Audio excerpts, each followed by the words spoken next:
interesting, and maybe you'll delve a little bit further. I know when I first came across this subject, I just couldn't get enough information about it, and I still can't. I'm still falling down that rabbit hole. Who knows where I'm going to land? Today I'm going to take you down to the southeast corner of the state, down where the Arkansas River Valley lays, down around La Junta and Springfield.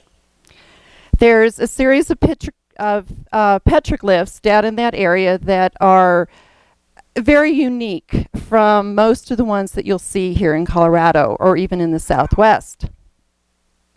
My interest in petroglyphs began when I was a child growing up in the San Luis Valley. Petroglyphs seemed to be everywhere. And as I aged and began to delve into art, my interest in petroglyphs continued, and I found it quite interesting to see how the ancient peoples had chosen to view their world and describe it and portray it on these rocks for posterity. Now, the area between La Junta and Springfield, I don't know if many of you have been down there, a little bit different from this country. It's rolling grasslands, and the area there, kind of similar to some areas of South Park, you might say. But the Comanche National Grasslands covers a good portion of the country. The petroglyphs that are there are believed to be pre-Columbian and of European origin. Now, I ran across an article in a book about a place called Crack Cave. I found this when I was doing research for the last newsletter, and I was really intrigued, having an interest in petroglyphs. So I delved further, and I just kept finding more information and more information. It really made me question some of the history that we learned in school. And the information I'm presenting to you today is just a fraction of the information that I found out. Now, the term Old World into the heading of today's program refers to Europe and Asia, the Middle East. And graffiti, well, if we did what these people had done to the rocks, it would be called graffiti. Except they didn't use spray cans. Now, as I said, the southeast corner of the state is an area of shortgrass prairie with canyons and waterways, a lot of creeks that feed into the Arkansas River. There are hoodoo formations which have been carved out by the waterways, which bring the essence of life to the area. The Arkansas River flows through here on its way to the Mississippi. But the Arkansas isn't alone. The Purgatory River and the Apishapa River flow along with numerous small waterways into the Arkansas. This area was frequented by various people through the eons. Some might have been nomads simply following the herds. Others could have been explorers, perhaps looking for ore to mine or new land to populate. The mesa tops here provided a place to scan the plains for buffalo or antelope, while the canyons offered shelter from the unrelenting sun and the sudden storms. The river bottoms provided fertile land for agriculture. It is amongst these caves and other niches that the people who visited this area left their mark. They left their graffiti, as we might call it, their rock art, their petroglyphs. These people were determined to record events, thoughts, and ideas for posterity. Rock art can be two different kinds. It can be a petroglyph or a pictograph.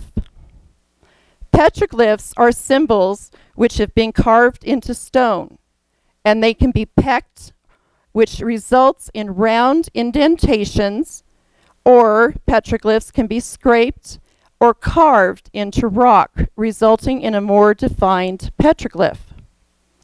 Carved glyphs last much longer. And when creating a glyph, the patina or rock varnish is scraped off, leaving a bare rock face exposed. In these two pictures, you can see rather clearly the petroglyphs which were formed. The one on the left is a pecked petroglyph. The circular areas are fairly well defined. And in the photo on the right, that's carved. I'm sure many of you out here who've explored have seen carved petroglyphs. The pecked ones are much older. They wear away a lot easier. Now, a pictograph is painted on, so the two shouldn't be confused. In this area, there's an abundance of rock art, but there are 3 specific sites of interest that I'm going to speak about. They are called Crack Cave, which is right here, located by the sea. The next one is Sun Temple, which is right here between Springfield and La Junta. And the third location is Pathfinder Site, which is directly south of La Junta. These sites have the typical rock art attributed to the native peoples of Colorado, but they also have unusual markings which have been determined to be of an ancient form of writing found in the British Isles and the Iberian Peninsula of Europe, all locations where the ancient Celts lived. And this form of writing is called Ogham. Some people pronounce it Ohm. I pronounce the G, just personal preference. Now, if I lived in Scotland, I'd probably be corrected. Ogham is the oldest form of writing in Ireland and Scotland. It can still be seen inscribed on hundreds of large and small stones on the walls of caves, but also on bone, ivory, jewelry. That was their writing. It was everywhere. The Ogham script was especially well adapted for use on sticks. And, excuse me, like over there, like here, sticks are everywhere. Easy to write on. That was their paper. Ogham writing has been discovered at Stonehenge, dating back to 2200 BC. The true origin of Ogham is unknown. A 7th century Irish text states that the origins of Ogham should be sought in the Near East. It may have originated in Libya. It is believed that the Phoenicians came from the area around Libya. And as the Phoenicians traveled, they took their writing and their customs with them. The Phoenicians later expanded their journeys to include Ireland, Scotland, and later England. As these skilled seamen settled in new areas, they brought their customs, knowledge, and beliefs with them.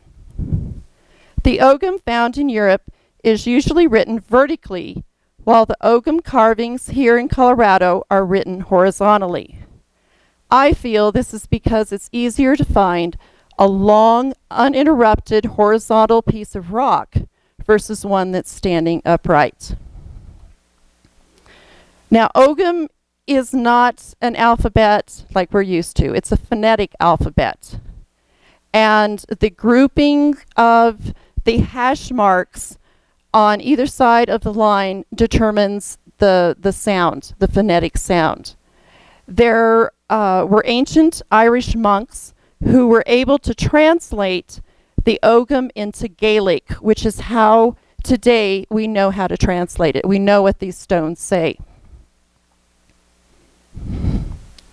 Now, all 3 of the sites that I'm going to tell you about are archeo-astronomical sites.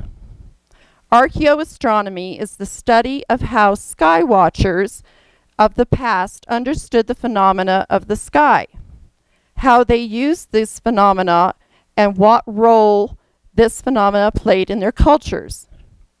Often the people relied on sunlight and shadow plays striking and passing across targets and designs, which were aligned with the equinox, solstices, or even cross-quarter day sunrises and sunsets.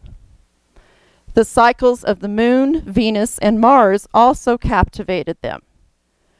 And knowing seasonal durations and transitions was vital to their success in hunting migratory prey and planting and harvesting of crops. Archeo-astronomy draws on several scientific disciplines, primarily astronomy, archaeology, anthropology, psychology, and even epigraphy. And epigraphy is the decoding of ancient inscriptions. I'm sure all of you are familiar with Stonehenge. It is an archeo-astronomical site. As you know, there are certain places where you can stand on the solstice or the equinox to see the sunrise, but it's not the only place. Europe is littered with them, and so are the Americas. Here in Colorado, we have Mesa Verde. And of course, Chimney Rock. There are circles of stones up around the top of the mesa where Chimney Rock is, and they believe now that that was possibly an ancient sort of observatory. Chaco Canyon in New Mexico is another large one. And of course, the indigenous mounds throughout the Mississippi River Valley, as well as the stone burial sites in New England.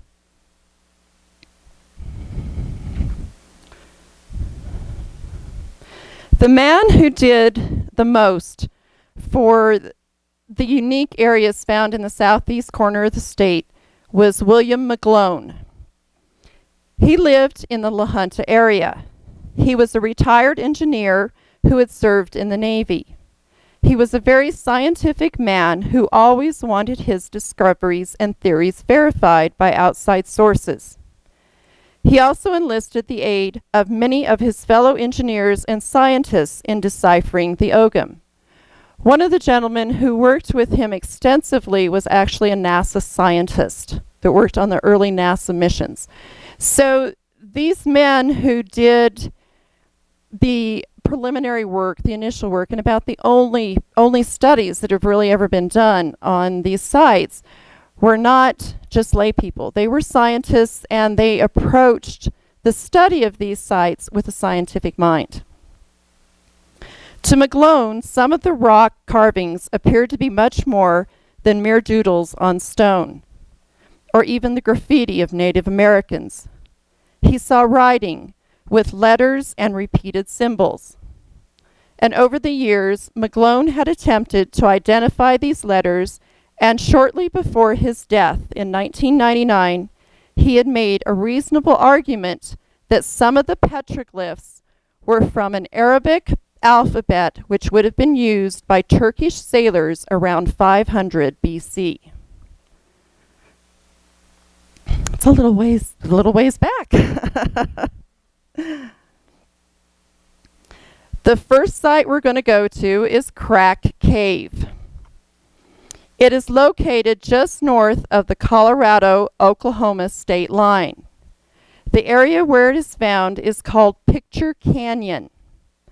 The abundance of petroglyphs in that area gave rise to the name Picture Canyon. Inside of one of the many crevices that might be called a cave is an archeo-astronomical site that is only observable on the spring and autumn equinoxes. There are also 3 sets of Ogham inscriptions found inside. The first, which is located at the back of the cave, translates to the Celtic sun god. On the south wall is a second inscription, which reads, "People of the Sun." The photo on the left upper is just an example of some of the petroglyphs found in Picture Canyon.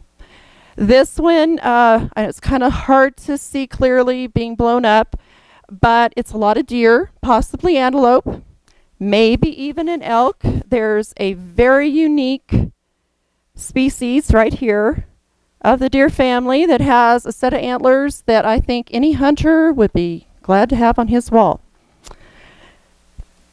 Underneath it is a photograph right here of Ogham script. You can see the long line drawn this way, and then for lack of a better term, I'm going to call them hash marks that go up and down. Depending on the length, the grouping, that's what determines the sound for the word.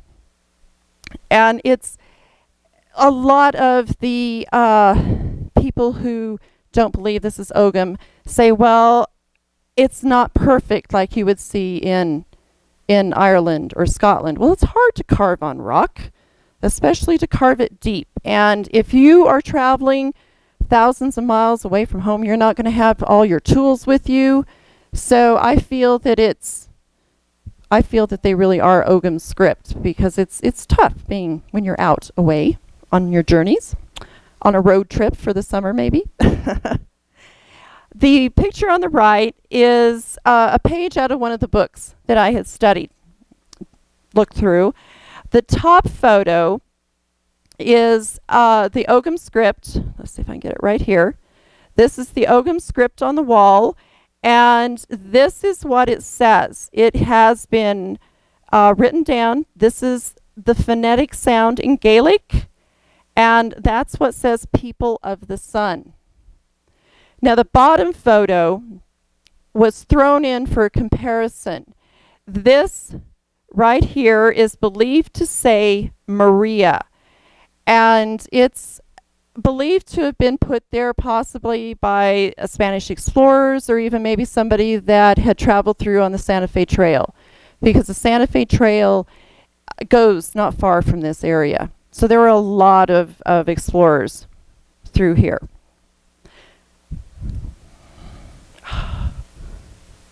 Hold on. There we go. On the north wall of Crack Cave is the third inscription, and it reads, "The sun strikes here on the day of Bel." Bel is short for Belinus, the Celtic sun god's name.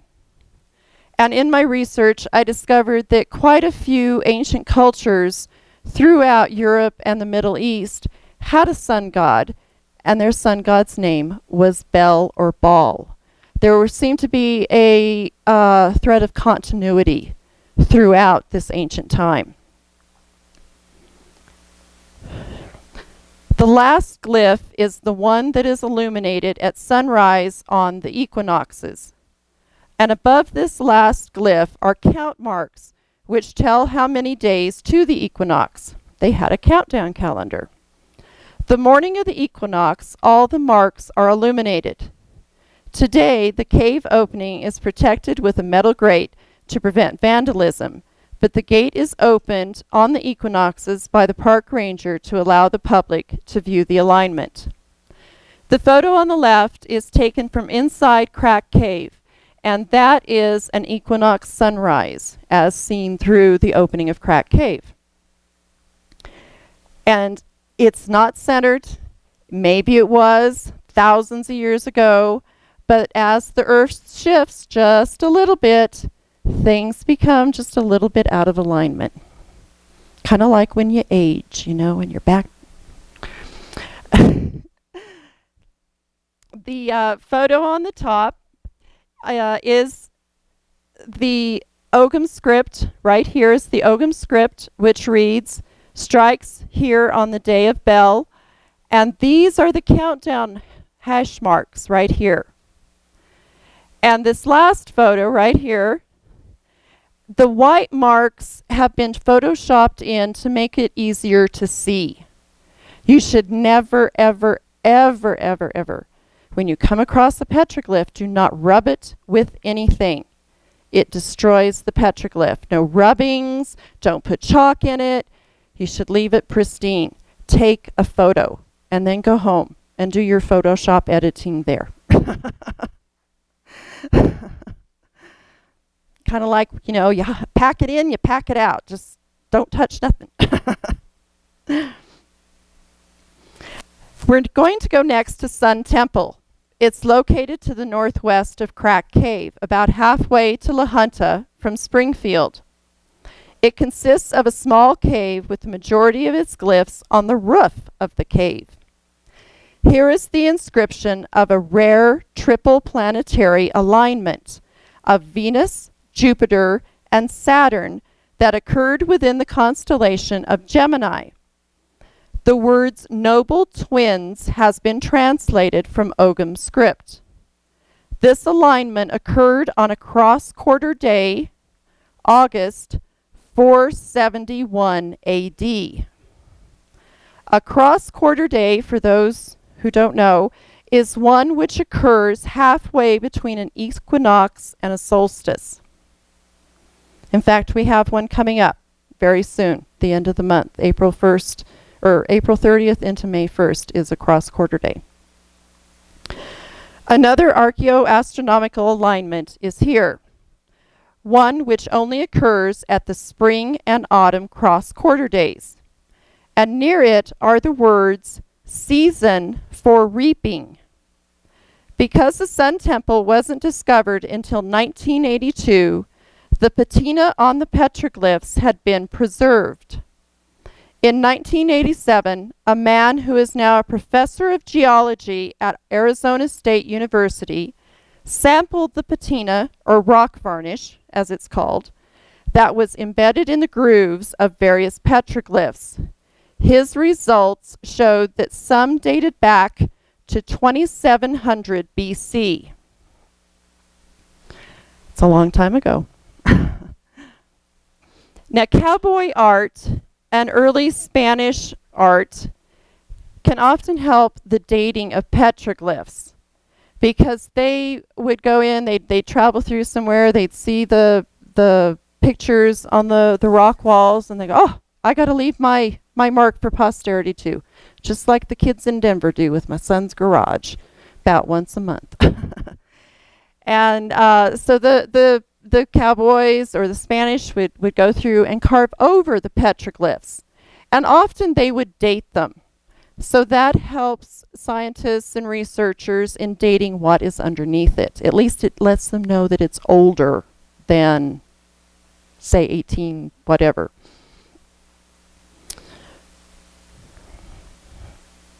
Rock varnish accumulates on the outside of rocks. Rock varnish is made up of a coating of approximately 70% clay particles combined with mineral deposits of iron and manganese oxides, all of which are probably wind-blown material that is settled on the surface of the rock. Other minerals mixed into the varnish composition include hydroxides plus silica and calcium carbonate. All of probably, again, have been blown in by the wind. These ingredients are cemented to the rock surface by living bacteria.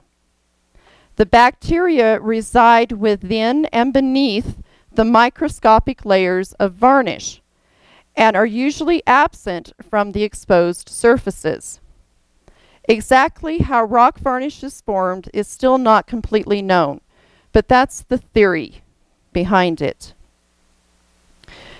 The bacteria that resides in the rock varnish is protected from the extreme environment. The rock varnish is their little way of protecting themselves. Manganese oxides in rock varnish block the transmission of ultraviolet radiation. Now, rock varnish forms very slowly and becomes thicker and darker as it ages. Many older deposits become almost black. So by closely examining and measuring the varnish coat, geologists are able to measure how long the rock's surface has been undisturbed. Radiocarbon dating can also be used in dating the petroglyphs to give a very ballpark age. Now, this science of dating petroglyphs is in its infancy. They're like any scientific field.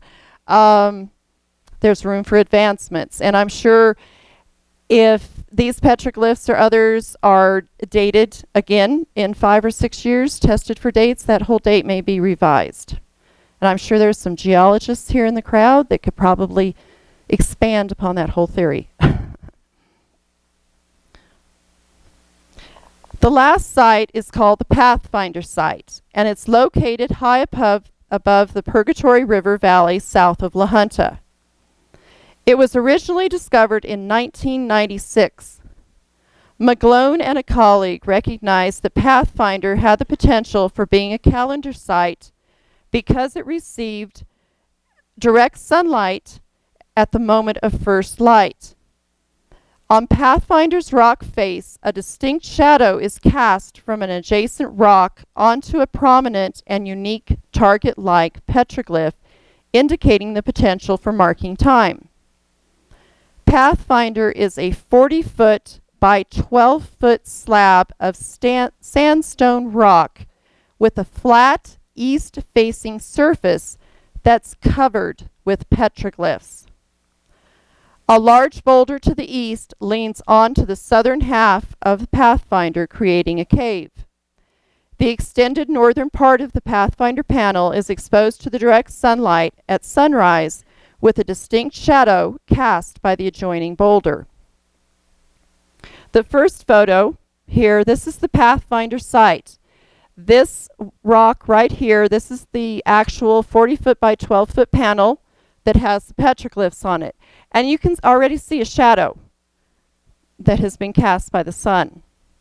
The second photo is, it's bad, I know. It came out of a book.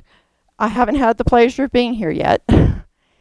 But you can see the shadow which is cast right here. And this is a drawing of the petroglyphs on the panel that are cast into shadow on the morning of the equinox.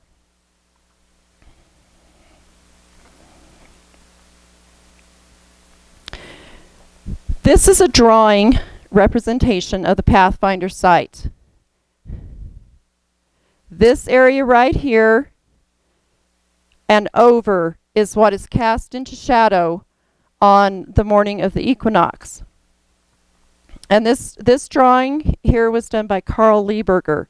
He wrote a book, one of the books that I used for research, very interesting gentleman. He used to live in Colorado, has done a great deal of research on ancient voyagers to America.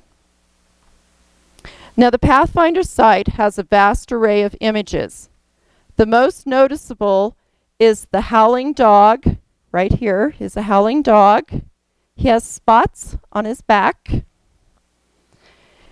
He is very interesting because he has a stream of images coming out of his mouth. Maybe he's singing a song. Who knows? And to the south of Howling Dog are more petroglyphs. There's just this, the whole panel is covered with petroglyphs. The most noticeable of the petroglyphs on the south side of the panel is this big sail-like image right here. That is the equinox target for the shadow created by the adjacent boulder to the east. The target and the dog glyphs are the largest and most prominent petroglyphs on Pathfinder. Below the target area, or that big sail, are a series of petroglyphs including a human figure, abstract, and representational animal glyphs. And I have found in my studies that as petroglyphs became newer, they became more recognizable. They weren't so abstract, I guess I would call it in art terms. At sunrise on the day of the equinox, the dog glyph is illuminated by the first light. The shadow created by the adjacent boulder emerges at dawn and begins to engulf the target, or that big sail petroglyph. As the sun rises, the shadow edges fit the northern outline of the target. And because of the cave-like conditions, so much of the rock face wasn't able to be photographed or even observed in its entirety. Photos had to be taken of sections of it, and then the whole panel was recreated by drawing. And there's quite a few images in this panel that nobody knows what is. Nobody's been able to interpret them yet. But something unique is at Pathfinder that wasn't at the other two. There is a Native American archeo-astronomical petroglyph. It is believed to be Changing Woman. Now, Changing Woman is a figure that appears in many native tribal legends. And she has to do with the spring of the year. And the changing woman petroglyph is crossed by a dagger of light on both of the equinoxes. So the season of reaping and the season of sowing your seeds. Now, many scientists feel that the lack of physical evidence or artifacts to support the claims that the grooves are Ogham writing, they say, well, if this is Ogham, why isn't there something here to prove that these people camped? When people camp, you leave trash. They didn't have that nice little rule, pack it in, pack it out back then. So they just left it. Scientists say, well, if somebody was here, there should be evidence besides the writing. Well, there probably were artifacts at one time, but repeated flash flooding through the years has washed away or covered up the artifacts that may have been there. They may be in Kansas or the Gulf of Mexico by now.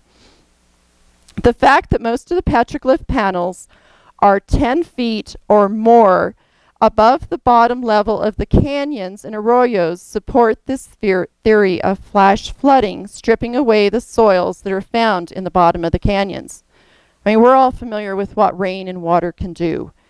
And that part of the country, when you get storms, there's sudden downpours, and like here, you have a torrent of water that just washes away possibly any evidence there could have been. Now, here in the state of Colorado, there are more out-of-place artifacts, or even out-of-place petroglyphs, than just in the southeast corner of the state. Outside of Denver, near the foothills, is a series of Ogham markings on a rock outcropping.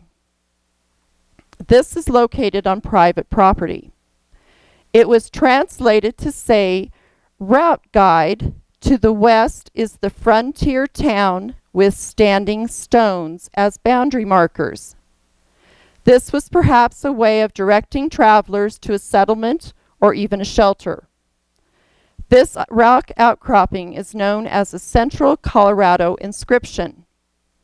After its first initial study by McGlone and two of his colleagues, the inscription was buried under several feet of dirt by the property owners to prevent vandalism and to keep the curious onlookers away. This last photo series is of the Ogham inscriptions outside of Denver. I'm kind of guessing probably in the vicinity of maybe Morrison, Golden area is what I'm thinking. This right here is the Ogham script, and this is what it looked like after they covered it up. You can't even see it anymore. Another item which has been found is a scarab beetle. This was found near Durango. The top of it has the scarab beetle markings. There's the wings. And the bottom was covered with Egyptian hieroglyphics. This was found under several feet of dirt. So it wasn't just something that they found laying on the ground. This was something that was actually dug up and found. Now, I don't know if the hieroglyphics were ever deciphered. Did not delve that far. I was looking at Ogham's script. Tunnel vision. Another item I want to bring to your attention was a blue granite idol found near Granby. This was found in the 1950s. It was found, the people were either digging for a basement on a house or digging a well. So this was more than 10 feet underground when they found this. It was blue granite. The front of the idol was carved with a face, three-fingered hand. Many people think the face looks like the faces of the Olmecs and the Toltecs in Mexico. On the reverse side, it's kind of a roundish stone, so they were able to have like three sides. You had the man, and the other two sides had dinosaurs and a mammoth. Here, the images are colored in, so they're easier to see. Here is what maybe the green one looks kind of like a, I don't know, Tyrannosaurus. I'm not sure. My grandkids aren't here. They could tell me. Also a Brontosaurus and a mammoth. Now, what puzzled people was, how could there be a person on the same kind of a rock with dinosaurs buried that far down underground? If dinosaurs weren't alive when people were alive, how did they know what they looked like? The rock disappeared, like so many artifacts that were found in the early 1900s, even up through the 1960s. Somebody would find something unique. Somebody would come through town. I'll give you X amount of money if I can buy it. I'm going to put it in a museum. People say sure, because they don't know the value. So the item then disappears for posterity, and all we have left are maybe newspaper articles or people's memories to rely on for many of these artifacts. In New Mexico, outside of Albuquerque, is a huge boulder at the base of Hidden Mountain. Inscribed on the boulder are 9 rows of Hebrew characters, which translates to a complete rendering of the 10 Commandments. The alphabet used on the rock came into use around the 10th century BC and was no longer used after 70 AD. The boulder was first reported in 1871, and some of the lettering wasn't even known to science until 1884. So highly unlikely that that rock was a hoax. Also on Hidden Mountain are several defensible stone walls and standing stones which appear to have constellations and a solar eclipse which occurred in 107 BC. Just wanted to throw that into you to show you that no matter where you look, you're going to find these what they call ooparts, out of place artifacts across the country. One of McGlone's colleagues was a man by the name of Barry Fell. Barry Fell was a Harvard professor, and he was quite interested in the epigraphy found in the Americas, and he dedicated a good portion of his life to studying it. He wrote 3 books about ancient voyages to America. Now, because Barry Fell was he felt very strongly about his beliefs that there were ancient people that came to America from Europe before Columbus, he was ridiculed by many people in the scientific community. Barry Fell traveled across the country, and this is a ways back. We're talking 50s, 60s, and thereabouts. He came through Colorado. He discovered a boulder near Cripple Creek. On this boulder was a Greek inscription which read, "Here lies the servant of God." And after further analysis, the writing that was found on that rock was remarkably similar to Jewish inscriptions found in catacombs from the 6th to the 8th century AD. So it's rather intriguing to think that somebody from the old world came through our part of the country.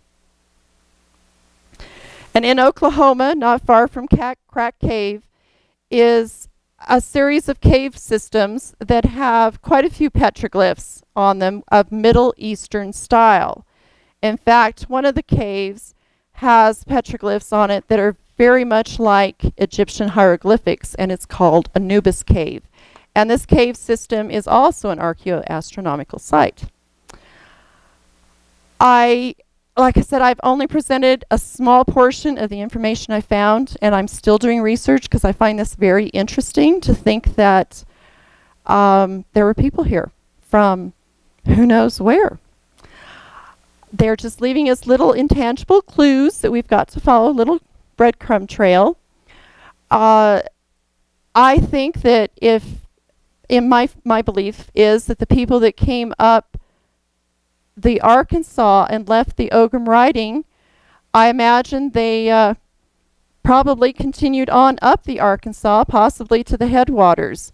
There are a lot of petroglyphs in the Penrose area around Turkey, I believe it's Turkey Canyon. And I ran across a book that was printed in the 1930s by a gentleman who was an archaeologist. In fact, he was working for the state at that time, he and several other archaeologists, and they were doing research. They were mapping eastern Colorado. The artifacts found, what they were, where they were at. Unfortunately, back then, they weren't as detailed in their reports as we are today, and it was just, they would lump things together. Well, we found X number of stone circles at a site, or there were 5 petroglyph panels. Some of them had maybe this or that, but there weren't a lot of photos, of course, back then. It's not like now with our digital everything. But I want to do research, because in the book by E.B. Renault back in the 1930s, and back then things weren't censored like they are now in the scientific community. He wrote it like he saw it. And he felt that so many of the petroglyphs and even the stone circles there reminded him or were similar to European artifacts that he had seen. So, little intriguing. There might be even a closer connection than we thought to the Ogham writing. You don't know. And that's it, folks. Hope I didn't bore your ear off.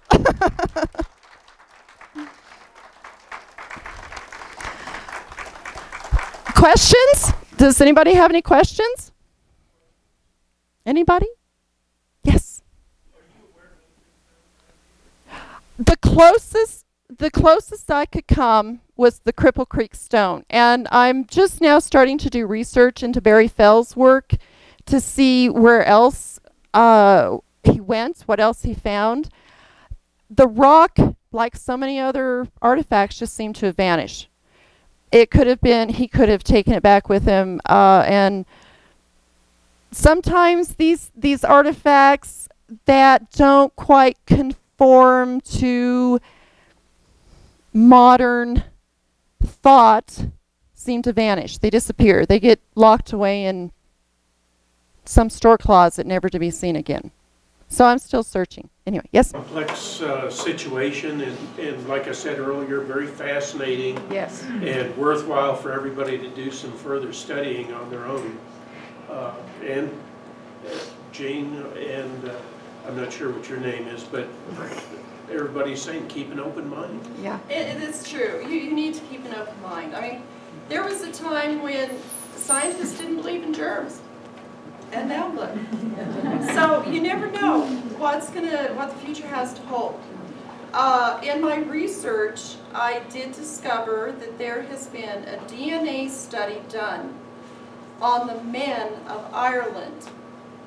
And they have DNA markers that show that they came from the Iberian Peninsula, which is in Spain. Now, the people, the men who live there in Iberia, they haven't intermarried with other Europeans or other people from other countries. So their DNA is still fairly pure. They did research on their DNA. They have a lot of markers that are in common with the men of the area around Libya, which points to the fact, because that's where the Phoenicians are believed to have come from, the Phoenicians then traveled to Iberia and then went from there. So, but that's just recently that's been discovered. So there's new discoveries being made all the time. Did you have a question? Yeah, Sorry, go ahead. When did McClone do his work, or when did he start down there? He started back in I believe he did in the 80s and the 90s. He died in 1999. And I couldn't give you the exact date when he started, I'm sorry. Yeah, no, I just I wonder if should we know went back that. as far as the 50s. No, wasn't that far back, I'm sorry. Wasn't quite that far back. He did an incredible amount. He wrote a book. I've got a book, his book that he wrote. I respect a lot of what he had come up with, simply because it was approached in a scientific manner. Not just like, oh, that looks like this, I'm going to say that's what it is. He had so many people come in and work with him. So, and to me, when somebody is that diligent in their research to have others come in and look at it as well. And of course, not everybody's going to agree. No two people agree on everything. But it wasn't quite that far back. Yeah, I was looking for connections. Mhm. When I was a child, Mhm. in the 50s, we went to visit a man in Lahaina who lived there all his life. Okay.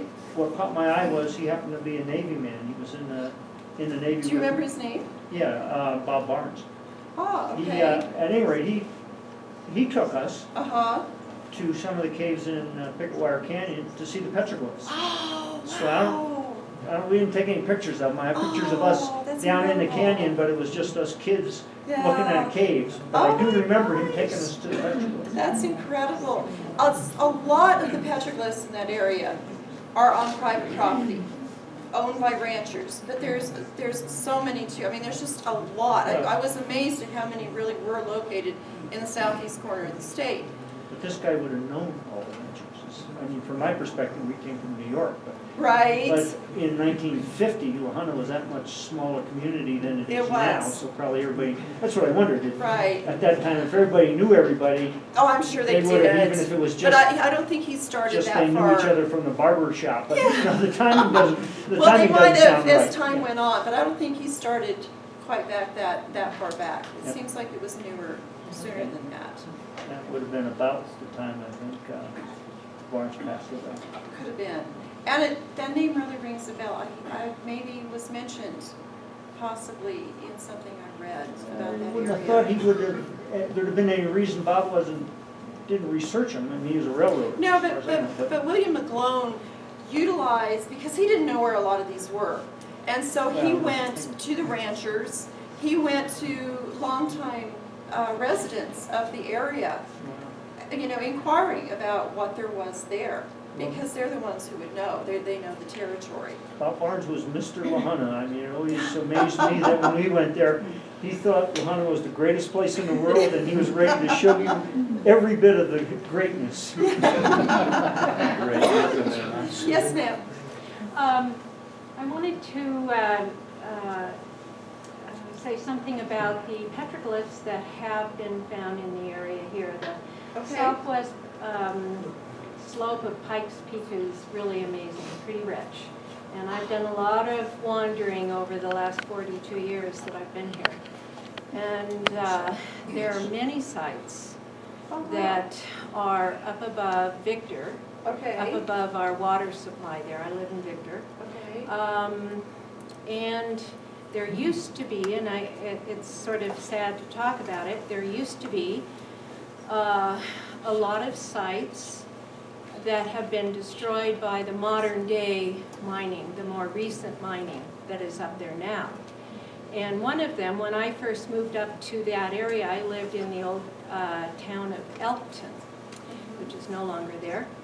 And there was a site, there was a cave, there were artifacts in there, and that was a site that had some petroglyphs in it, and it had lots of other things. And the mining company at the time took a lot of pictures, took the artifacts that they could, and then they bulldozed it before morning.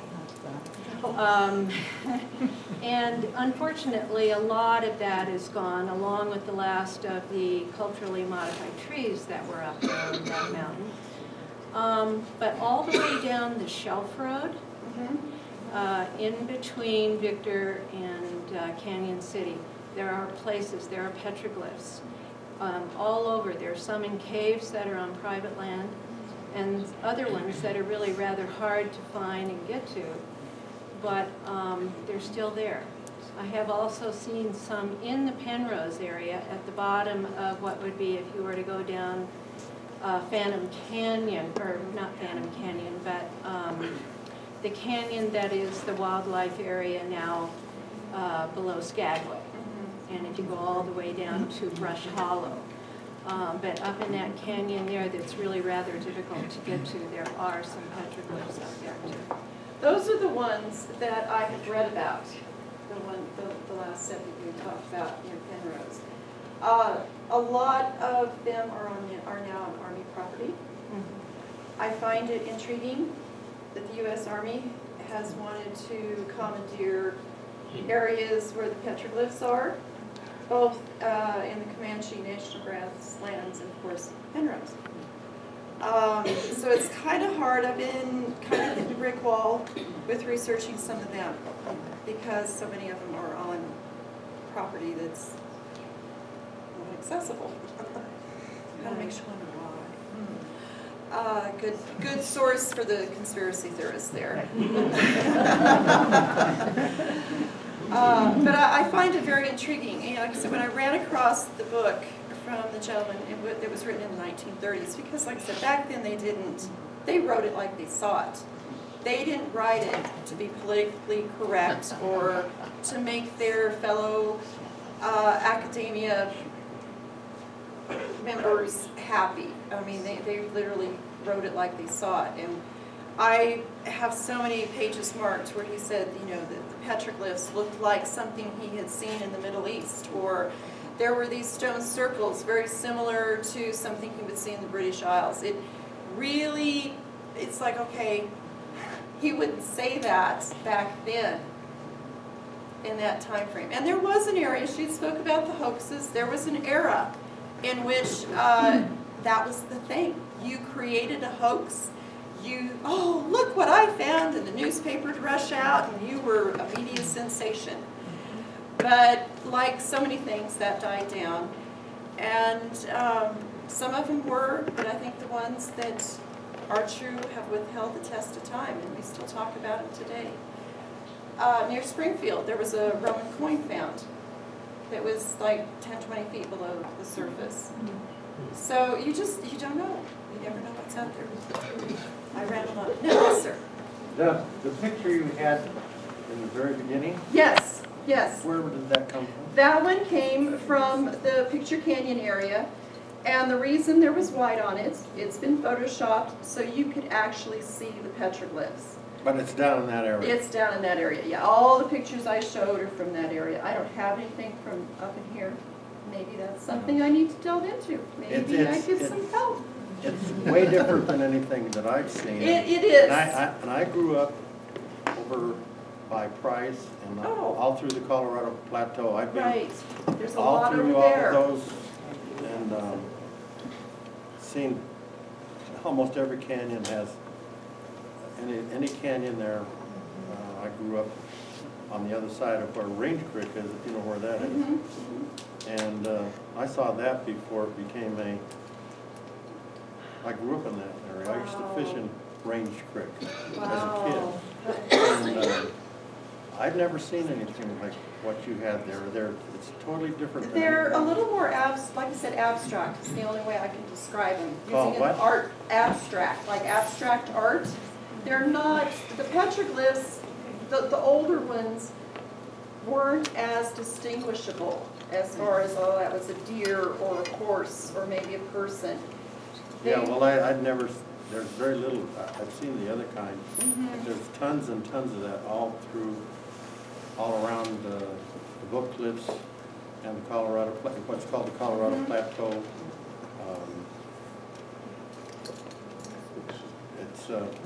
But it was mostly like the ones that you have with The later deer ones. and the elk and the guy with the horns. Yes, yes. See that every place. all Oh, over. that one's the common, so is the spiral. Spirals are pretty common. And the spiral, there's one place down by, where Moore is.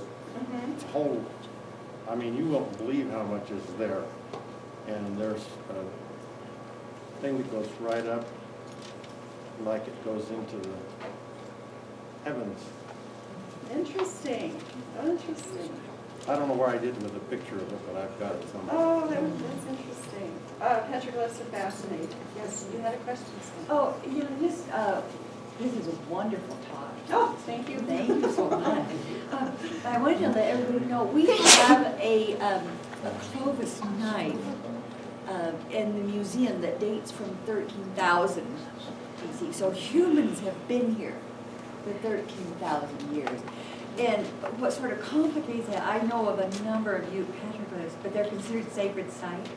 They don't want anybody, they don't want them documented, they don't want anybody to know about it. So the preservation of it is up in the air. Right, They're really significant, right. but they're sacred. You're kind of, it's like being stuck in a rock and hard place. How far back do the Yeah. Clovis points go? Well, the knife, you said, is 13,000. 13,000. Clovis culture, Well, my dad had some of those, and I don't know what he did with them. Oh my, those are just, to have Clovis points is, Well, they were found over by, on the Colorado, over by Burns and McCoy. oh, I think there was a big Clovis site, wasn't there, over in the western? We know of at least 3 Clovis points from South Park. Well, I really appreciate everybody coming out today.